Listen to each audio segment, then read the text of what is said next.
नमस्कार, स्वागत है आपका डीटी न्यूज पर। मैं हूं रेशमा आपके साथ। आइए नजर आते हैं इस वक्त की हेडलाइंस पर।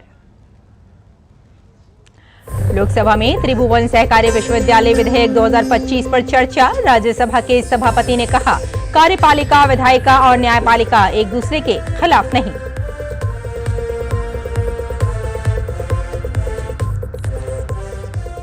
सुप्रीम कोर्ट ने इलाहाबाद हाई कोर्ट के दुष्कर्म से जुड़े विवादास्पद आदेश पर लगाई रोक। बेंच ने हाई कोर्ट के फैसले पर जताई सख्त नाराजगी। कहा, असंवेदनशीलता और अमानवीय रुख को दर्शाती है जज की टिप्पणी।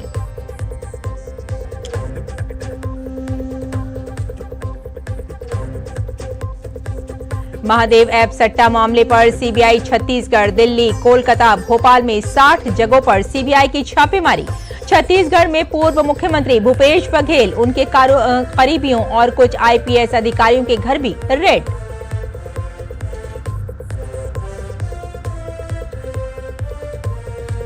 छत्तीसगढ़ के सुकमा जिले में 6 महिलाओं समेत 9 नक्सलियों ने सुरक्षा बलों के सामने किया आत्मसमर्पण। इनमें से 7 नक्सलियों पर था कुल 26 लाख रुपए का इनाम।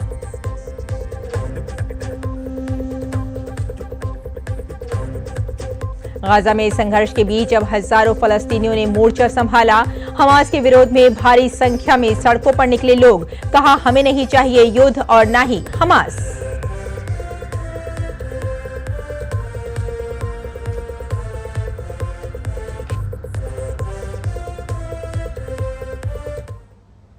और आइए अब समाचारों पर डालते हैं विस्तार से नजर। लोकसभा में अध्यक्ष ओम बिरला ने नेता प्रतिपक्ष राहुल गांधी को आचरण को लेकर चेताया। लोकसभा अध्यक्ष ने शून्यकाल के दौरान कहा कि नेता प्रतिपक्ष को सदन की मर्यादा और शालीनता के उच्च मानदंडों को बनाए रखना चाहिए। लोकसभा अध्यक्छ ने कहा कि सदन में पिता पुत्री, मां बेटी और पति पत्नी सदस्य रहे हैं। इस परिप्रेक्ष्य में नेता प्रतिपक्ष से अपेक्षा है कि वे नियम 349 के तहत पालनीय नियमों के अनुसार सदन में आचरण व्यवहार करें। उन्होंने कहा कि उनकी जानकारी में ऐसे कई मामले हैं जब सांसदों का आचरण सदन की मर्यादा और परंपराओं के उच्च मानदंडों को बनाए रखने के अनुरूप नहीं था। पिछले दिनों पीएम मोदी ने लोकसभा में प्रयागराज में हुए भव्य दिव्य महाकुंभ के सफल आयोजन को लेकर बयान दिया था। उसके बाद विपक्ष ने हंगामा किया और नेता प्रतिपक्ष इस पर बोलना चाहते थे, जबकि लोकसभा में ऐसा कोई नियम नहीं है जो किसी मंत्री के बयान पर कोई सवाल पूछे। लेकिन बावजूद इसके विपक्ष ने हंगामा किया था और नेता विपक्ष को सदन में न बोलने देने का आरोप लगाया था। माना जा रहा है कि लोकसभा अध्यक्ष ने ये बयान विपक्ष के उसी हंगामे के मद्देनजर दिया है।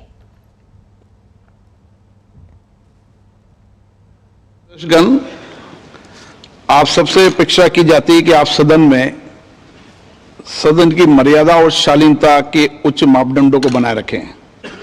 सदन में मेरे संज्ञान में ऐसी कई घटनाएं हैं जब मान्य सदस्यों के आसन सदन की उच्च परंपराओं मापदंडों के अनुरूप नहीं है।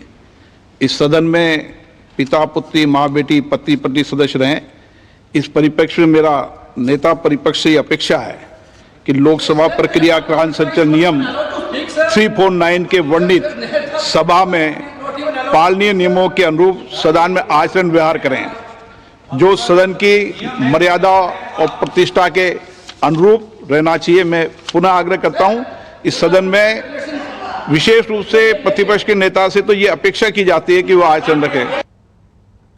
और राज्यसभा के सभापति जगदीप धनखड़ ने कहा कि कार्यपालिका, विधायिका और न्यायपालिका एक दूसरे के खिलाफ नहीं है और उन्हें नियंत्रण और संतुलन के साथ मिलकर काम करना होगा। उन्होंने न्यायमूर्ति यशवंत वर्मा के नई दिल्ली स्थित घर पर नोटों की गड्डियां मिलने पर उठे विवाद की पृष्ठभूमि में न्यायपालिका और विधायिका के अधिकारों पर चर्चा करने के लिए कल यानी मंगलवार को विभिन्न राजनीतिक दलों के नेताओं की शाम 4:30 बजे एक बैठक बुलाई थी। इस बैठक के बारे में आज उन्होंने सदन को जानकारी देते हुए कहा कि कल हमने इस मुद्दे पर बहुत ही सार्थक बातचीत की। उन्होंने कहा कि ऐसा नहीं है कि कार्यपालिका, विधायिका या न्यायपालिका एक दूसरे के खिलाफ खड़ी हैं। The issue is not between institutions inter se. It is not that executive, legislature or judiciary are pitted against each other. All the institutions in the country have to function in tandem, in togetherness, and also there are checks and balances which are well meant.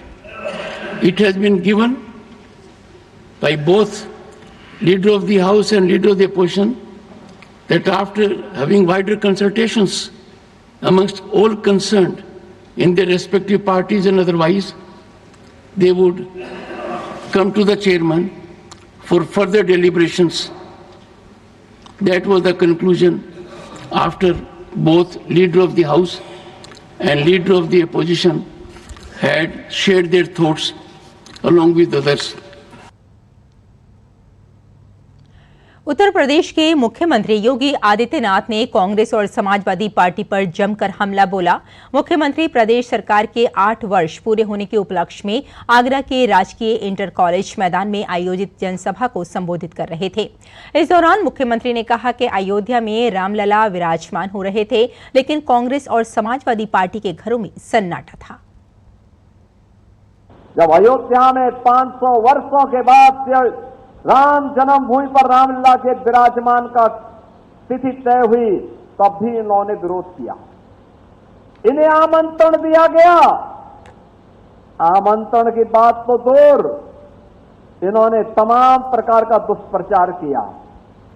पूरी दुनिया अभिभूत थी कि अयोध्या में रामलला विराजमान हो रहे हैं, लेकिन कांग्रेस और समाजवादी पार्टी उत्साह की बजाय इन लोगों के घरों में सन्नाटा छाया हुआ था। और अभी हाल ही में प्रयागराज की धरती पर महाकुंभ का भव्य और दिव्य आयोजन होता है, तब भी कांग्रेस समाजवादी पार्टी लगातार दुष्प्रचार कर रही थी। उत्तर प्रदेश के उप मुख्यमंत्री केशव प्रसाद मौर्य ने वक्फ बिल के बारे में कहा है कि ये जेपीसी के बाद सदन में जा रहा है। उन्होंने कहा कि जो विरोध प्रदर्शन हो रहे हैं वे प्रायोजित हैं। केशव प्रसाद मौर्य ने कहा कि ये संशोधित विधेयक देश में 90% मुसलमानों के कल्याण के लिए आ रहा है। वक्फ बोर्ड जेपीसी के थ्रू सदन में जा रहा है और जो प्रोटेस्ट कर रहे हैं वह प्रयोजित है, चाहे वो कांग्रेस प्रयोजित हो, चाहे सपा प्रयोजित हो, चाहे भाजपा विरोधी दलों के द्वारा प्रयोजित हो, लेकिन उससे कुछ नहीं होगा। ये देश के 90% मुसलमानों की भलाई के लिए वक्फ बोर्ड संशोधन बिल आ रहा है। और राणा सांगा के बारे में समाजवादी पार्टी के राज्यसभा सदस्य रामजी लाल सुमन की टिप्पणी का मुद्दा गरमाया हुआ है। इस मुद्दे पर आगरा में सपा सांसद रामजी लाल सुमन के आवास पर करणी सेना के कार्यकर्ताओं ने विरोध प्रदर्शन किया। इस दौरान कार्यकर्ताओं ने सांसद के आवास पर पथराव किया और खिड़कियों के शीशे तोड़ दिए, जिसके बाद पुलिस स्थिति को नियंत्रण में लाने का प्रयास कर रही है। इस दौरान पुलिस और करणी सेना के लोगों के बीच झड़प भी हो गई।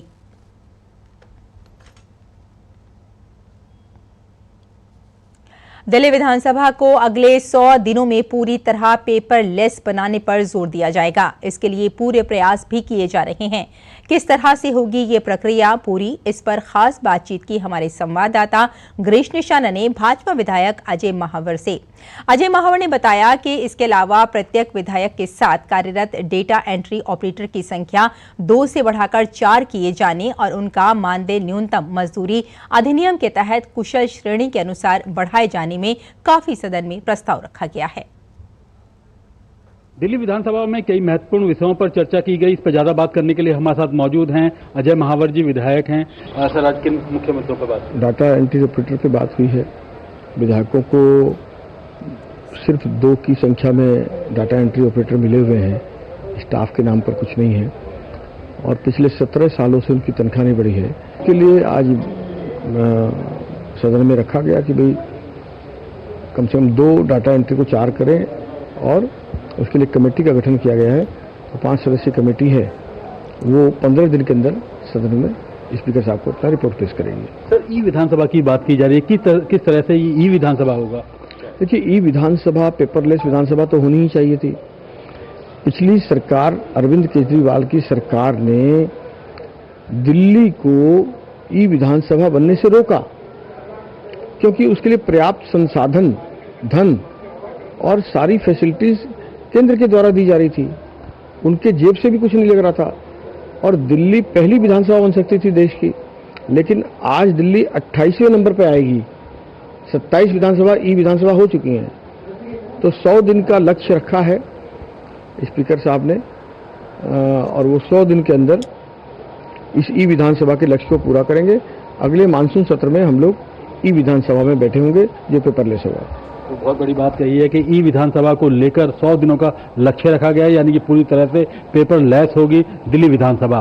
कैमरामैन उत्तम सिंह के साथ गिरीश निशाना, डीडी न्यूज, दिल्ली।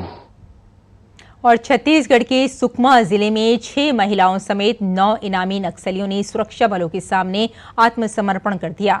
इनमें 8 लाख रुपए का इनामी नक्सली बंडू उर्फ बंडी मडगाम भी शामिल है। पुलिस के मुताबिक बंडू कथित तौर पर विभिन्न नक्सली हमलों में शामिल था, जिसमें 2020 में सुकमा जिले के मिनपा में सुरक्षा बलों पर घात लगाकर हमला किया था और इसमें वे शामिल था। इसके अलावा आत्मसमर्पण करने वाले नक्सलियों में से 2 पर 5-5 लाख रुपए और कुछ पर 2-2 लाख रुपए का इनाम था। पुलिस ने बताया कि ये अन्य नक्सली भी पुलिस दल पर हमला करने जैसी कई घटनाओं में शामिल रहे हैं।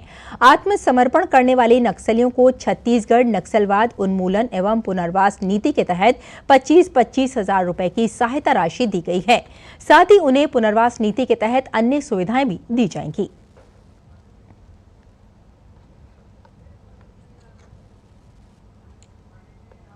आत्मसमर्पण किया है। इस 9 नक्सलियों में से जो नक्सली शामिल है बटालियन नंबर 1, उसके अलावा Jagargunda area committee, Kistaram area committee में जो शामिल नक्सली थे, इनमें 26 लाख का इनाम जाहिर किया गया है।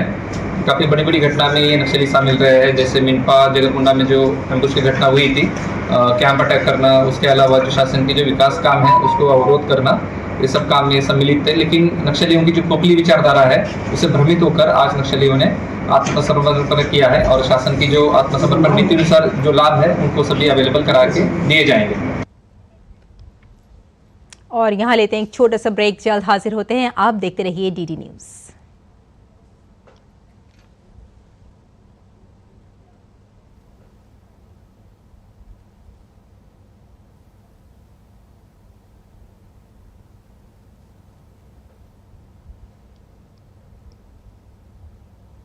मेरी पसंद, मेरी पसंद, मेरी पसंद, हमारी पसंद, हम सबकी पसंद। मजबूत देश का मजबूत सरिया हो गया स्टील।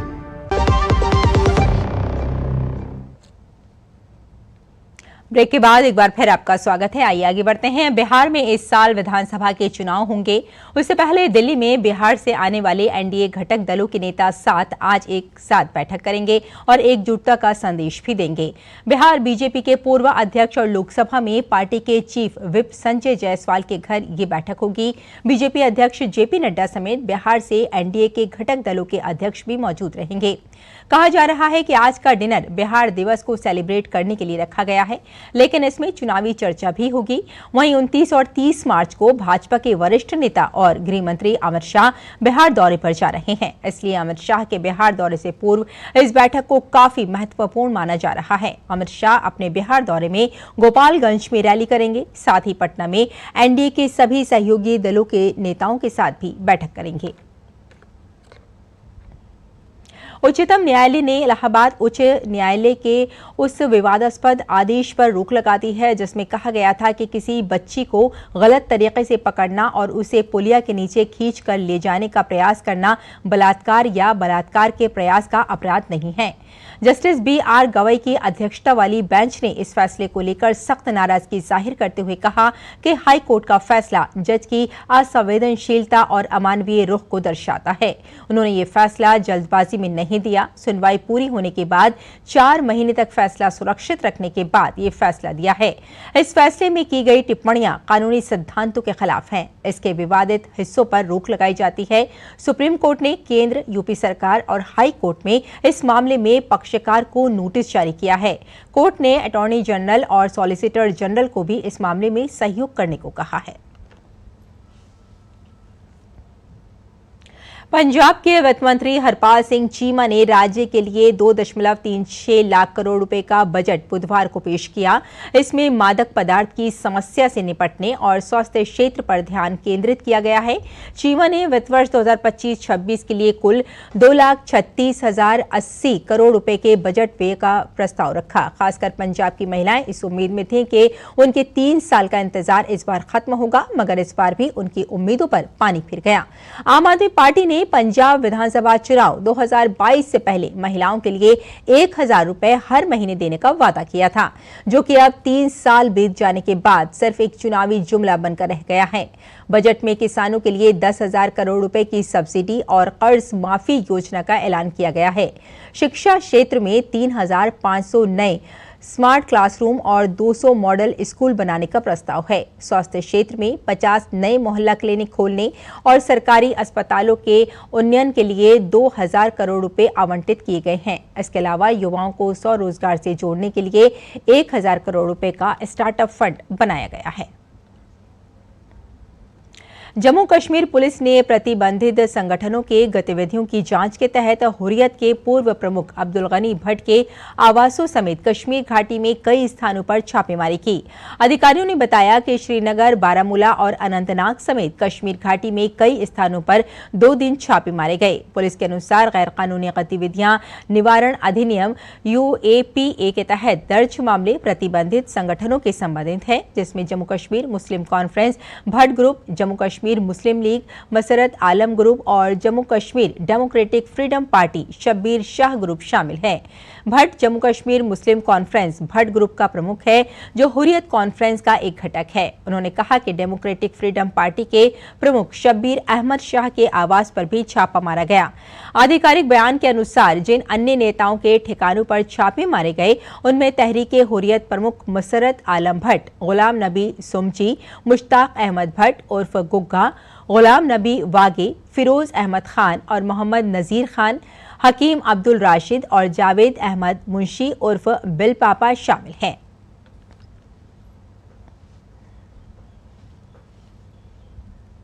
राजधानी दिल्ली में बुधवार को मदर डेयरी ने अपनी नई प्रो रेंज के लॉन्च के साथ प्रोटीन युक्त उत्पादों में प्रवेश की घोषणा की है।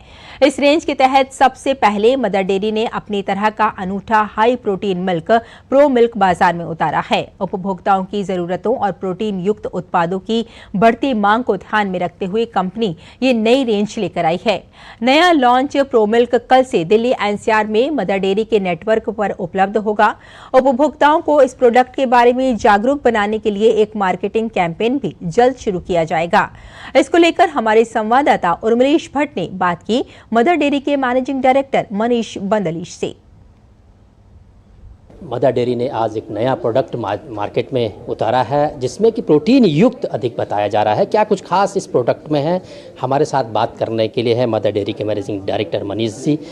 सर, एक आज आपने नया उत्पाद मार्केट में लाए हैं, क्या कुछ खास है इसमें, क्योंकि ऑलरेडी इतने सारे प्रोडक्ट तो मदर डेयरी के हैं ही मार्केट में? राइट, देखिए हमारा सर्वे बताता है कि इंडिया में 70% से ऊपर लोग प्रोटीन के डिफिशिएंट हैं। हम जो डेली डाइट हम लेते हैं उसके अंदर पूरा प्रोटीन कस्टमर को नहीं मिल पाता है। उसी को रिसर्च करते हुए हमने ये प्रोडक्ट डेवलप किया, जिसे हम बोल रहे हैं मदर डेयरी प्रो मिल्क। इस प्रो मिल्क में रेगुलर मिल्क से 30% एक्स्ट्रा प्रोटीन्स, जो कि बहुत नेचुरल प्रोटीन्स है, वो इसके अंदर मिलेंगे कस्टमर को। घर में छोटे बच्चे से लेकर कोई भी बड़े हमारे जो बुजुर्ग हैं वो इस प्रोडक्ट को कंज्यूम कर सकते हैं और उनको प्रोटीन का डेली टॉपअप मिलेगा इसमें। सर, दूसरा ये सवाल है कि कब से मार्केट में ये प्रोडक्ट आएगा, उत्पाद आएगा, और इसकी कीमतें क्या होंगी? हम लोगों ने इसको बहुत अफोर्डेबल रेंज में लाए हैं, जो जिससे कि किसी भी रेगुलर कस्टमर को इसका कोई बोझ ना लगे और फिर भी उनको डेली टॉपअप मिले। तो 70 रुपये पर लीटर के हिसाब से ये प्रोडक्ट को प्राइसिंग किया गया है और ये कल से दिल्ली NCR की पूरी मार्केट में अवेलेबल होगा। चाहे वो आप हमारे बूथ पे जाके लीजिए, चाहे आप ऑनलाइन लीजिए, या फिर जनरल जो हमारे किराना शॉप्स हैं वहाँ पे लीजिए। सर, दूध के अलावा क्या क्या प्रोडक्ट और आएंगे इसमें? हाई प्रोटीन की रेंज में हमारे पास कर्ड और पनीर, ये 2 प्रोडक्ट हमारे रेडी हैं, जो कि अगले 3 से 4 महीने में मार्केट में उतार देंगे। सर, DD से बात करने के लिए बहुत धन्यवाद। धन्यवाद। कैमरामैन जयशंकर के साथ मैं उर्मिलेश भट्ट, DD न्यूज़, दिल्ली। और देश की राजधानी दिल्ली में MSME मंत्रालय द्वारा उद्यम महोत्सव का आयोजन किया गया है। क्या कुछ खास है इस महोत्सव में, देखिए डीडी न्यूज की संवाददाता डॉक्टर सुयेश शर्मा की ये रिपोर्ट।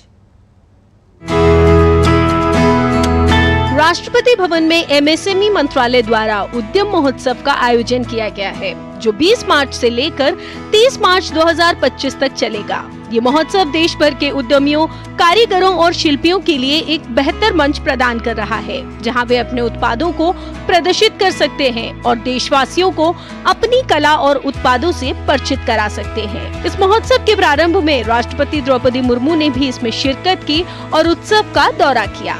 इसमें विभिन्न राज्यों से अलग अलग तरह के एग्जीबिटर्स हमने जो यूनिक प्रोडक्ट बनाते हैं, MSCs है जो हमारे, उनको यहाँ पे इनवाइट किया है ताकि उनके प्रोडक्ट सेल हो सके। और बहुत अच्छा फुटफॉल है यहाँ पर, वीकेंड में तो काफी भीड़ रहती है। कार्यक्रम में कुल 7 पवेलियन स्थापित किए गए हैं, जिनमें विभिन्न उत्पाद श्रेणियां प्रदर्शित की जा रही हैं। इन पवेलियनों में हस्तशिल्प, जैविक उत्पाद, PM विश्वकर्मा योजना, जनजातीय उद्यमिता, महिला उद्यमिता, खादी और ग्राम उद्योग और MSME व्यापार समर्थन जैसे पहलुओं को प्रमुख रूप से शामिल किया गया है। हम ये सिंगल यूज़ वाले सुपारी के पत्तों से ये प्रोडक्ट्स बनाते हैं। ये 100% बायोडिग्रेडेबल होते हैं। ये फार्मर्स को एक्स्ट्रा इनकम जनरेट करते हैं। इधर आया तो मेरी सेल भी अच्छी रही दिल्ली में। मैं पहली बार आया लेकिन सेल अच्छी हो गई मेरा। मैंने एमसिल से ज्वेलरी बनाई है, ऐसी ज्वेलरी जो एमसिल से बनती है और इसके ऊपर मैं अपने रूबीज और एमरल्ड का काम वर्क करती हूँ, जो सबको अफोर्डेबल भी रहती है। हमने इसमें नैनीताल वाला बनाया है, या फिर यहाँ पे जो एपन के मोटिव है जिसमें हम लोग बेले बनाते हैं, जैसे आपकी सिंगालिया है, हिमाचल है, जो पहाड़ों से इंस्पायर है, वो सारी बेले हमने इस फ्रिज मैग्नेट में बनाए हैं। और यहाँ पे हमारा सबसे जो बेस्ट सेलिंग वाला प्रोडक्ट फ्रिज मैग्नेट है। महोत्सव में लगभग 60 स्टॉल लगाए गए हैं, जहाँ कारीगर और उद्यमी अपने उत्पादों की बिक्री और प्रदर्शन कर सकते हैं। शिल्पियों और उद्यमियों का कहना है ये महोत्सव उनके लिए एक महत्वपूर्ण अवसर है, क्योंकि इससे उन्हें अपने उत्पादों को एक बड़े दर्शक वर्ग तक पहुंचाने का अवसर मिला है। मैं भी गोरखपुर से यहाँ पे विजिट करने आई हूँ दिल्ली में। देख रही हूँ काफ़ी अच्छा लग रहा है मुझे, अलग अलग तरीके के प्रोडक्ट्स एंड हैंडमेड वैरायटीज़, और देख के बहुत खुशी मिल रही है कि ऐसे ऐसे लोग चीज़ें मतलब सर्च करके बता रहे हैं, यही सब है। उद्यम महोत्सव का आयोजन न केवल उद्यमियों को सशक्त बनाने के लिए है, बल्कि यह भारतीय संस्कृति और कारीगरी को भी बढ़ावा देने का एक महत्वपूर्ण प्रयास है। MSME ने जो ये उद्यम उत्सव यहाँ आयोजित किया है राष्ट्रपति भवन में 30 तारीख तक है। और आपको बता दें, यहाँ आपने भी देखा एक से खूबसूरत ज्वेलरी है, एक से खूबसूरत पॉट्स है जो आपके घर को खूबसूरत बनाएंगे। साथ ही आप जो ज्वेलरी लेंगे वो भी आपके पॉकेट में बहुत कुछ ऐसा है जब आप यहाँ आएंगे जिसके बारे में जानेंगे तो बेहद खुशी होगी। कैमरा पर्सन आशीष के साथ मैं doctor Suyesh Sharma, DD news Delhi. और आइए आगे बढ़ते हैं, अगली खबर का रुख कर लेते हैं। आपको हम बता दें कि दिल्ली के जंतर मंतर पर वन नेशन वन इलेक्शन लागू करने के समर्थन में सुप्रीम कोर्ट के वकीलों और इसके अलावा शिक्षाविदों और तमाम वॉलंटियर्स ने संविधान सपोर्ट ग्रुप के बैनर तले एक कार्यक्रम आयोजित किया है। और केंद्रीय पर्यटन मंत्री गजेंद्र सिंह शेखावत ने इसका उद्घाटन किया। उन्होंने कहा कि पर्यटन की स्थिरता के लिए पर्यावरण संरक्षण सभी की जिम्मेदारी है। पर्यटन उद्योग से जुड़े देश विदेश के बड़े पेशेवर और उद्योग प्रतिनिधि जुटे। Federation of hotel and restaurant association of India और PhD चैम्बर ऑफ कॉमर्स ने नई दिल्ली में दूसरे टूरिज्म सस्टेनेबिलिटी समिट 2025 का आयोजन किया। केंद्रीय मंत्री गजेंद्र सिंह शेखावत ने इसका उद्घाटन किया। इस दौरान उन्होंने PhD CCI FHRAI knowledge book और GRT होटल्स सस्टेनेबिलिटी प्रैक्टिसेस पुस्तक का लोकार्पण किया। उन्होंने कहा कि भारत की अर्थव्यवस्था के साथ ही पर्यटन क्षेत्र भी दोगुनी रफ्तार से आगे बढ़ रहा है, लेकिन इस रफ्तार के बीच पर्यावरण संरक्षण भी सभी की सामूहिक जिम्मेदारी है। Each and every stakeholder and part and partial जब तक उसकी रिस्पॉन्सिबिलिटी नहीं लेगा तब तक हम इस इतनी बड़ी चुनौती का समाधान नहीं कर पाएंगे। और मुझे बहुत प्रसन्नता है कि इंडस्ट्री लीडरशिप लेकर के अपना रोल निभाने के लिए उसमें इस तरह के समसामयिक कंटेम्पररी सब्जेक्ट्स पर बातचीत करना शुरू करते, चिंता करते, विचार करते। FHRAI के अध्यक्ष के श्याम जाजू ने कहा कि संरक्षित पर्यावरण से ही पर्यटन विकास संभव है, इसलिए सतत पर्यावरण के लिए प्रयास होना लाजमी है। और भारतीय रेल एक और कीर्तिमान रचने जा रही है। 31 मार्च को समाप्त हो रहे वित्त वर्ष में देश की रेल माल ढुलाई 1.6 अरब टन के साथ अब तक के सर्वोच्च स्तर पर रहने वाली है। इस तरह भारत रेल माल ढुलाई में विश्व के टॉप 3 देशों में शामिल हो रहा है।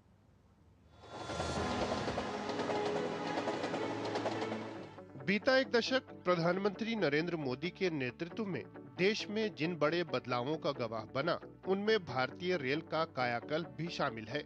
यात्री सेवाएं हो या माल ढुलाई, तेज रफ्तार और दक्ष सेवाएं रेलवे की पहचान बनी हैं। माल ढुलाई के मोर्चे पर भारतीय रेल एक और उपलब्धि अपने नाम करने जा रही है। भारत रेलवे माल ढुलाई में दुनिया के टॉप 3 देशों में शामिल होने जा रहा है। 31 मार्च को समाप्त हो रहे वित्त वर्ष में देश की रेल माल ढुलाई 1.6 अरब टन के साथ अब तक के सर्वोच्च स्तर पर रहने वाली है। भारत के अलावा अमेरिका और चीन टॉप 3 देशों में शामिल हैं। रेलवे के बुनियादी ढांचे का विकास प्रधानमंत्री नरेंद्र मोदी की प्राथमिकता रहा है। पीएम के मार्गदर्शन में रेलवे की यात्री सेवाओं में बड़े पैमाने पर सुधार के साथ साथ रेलवे माल ढुलाई के ढांचे को मजबूत करने की दिशा में भी बड़े कदम उठाए गए। डेडिकेटेड फ्रेट कॉरिडोर्स से इस मोर्चे पर क्रांतिकारी बदलाव आए हैं। रेलवे की तस्वीर बदलने में पीएम की नीतियों और कदमों की सबसे बड़ी भूमिका रही है।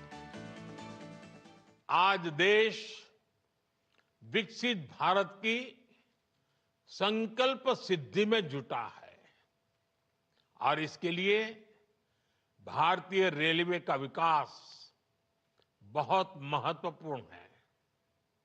हमने देखा है पिछला एक दशक भारतीय रेलवे के ऐतिहासिक ट्रांसफॉर्मेशन का रहा है। रेलवे इंफ्रास्ट्रक्चर में एक विजिबल चेंज आया है। इससे देश की छवि बदली है और देशवासियों का मनोबल भी बढ़ा है। पूर्वी और पश्चिमी डेडिकेटेड फ्रेट कॉरिडोर न केवल बेहतर सेवाओं को संभव बना रहे हैं, बल्कि रोजगार और आर्थिक प्रगति में भी अहम योगदान कर रहे हैं। कुल 2843 किलोमीटर के इन दोनों कॉरिडोर्स के 96.4% हिस्से पर सेवाएं जारी हैं, जबकि शेष अनुभाग जल्द पूरा होने वाला है। इतना ही नहीं, 3 नए माल ढुलाई गलियारों की विस्तृत परियोजना रिपोर्ट पर विचार भी चल रहा है। इन कॉरिडोर ने समग्र रूप से रेलवे सेवाओं को बेहतर बनाने में मदद की है। इन गलियारों पर 2023-24 में प्रतिदिन औसतन 247 ट्रेनें चलीं, जबकि फरवरी 2025 में हर दिन औसतन 371 ट्रेनों को चलाया गया। माल ढुलाई सेवाओं से रेलवे के राजस्व में भी जबरदस्त उछाल देखा गया। 2019 से 24 के बीच 6,952.3 मिलियन टन माल लदान हुआ। इससे रेलवे ने 7,02,372 करोड़ से अधिक का राजस्व अर्जित किया।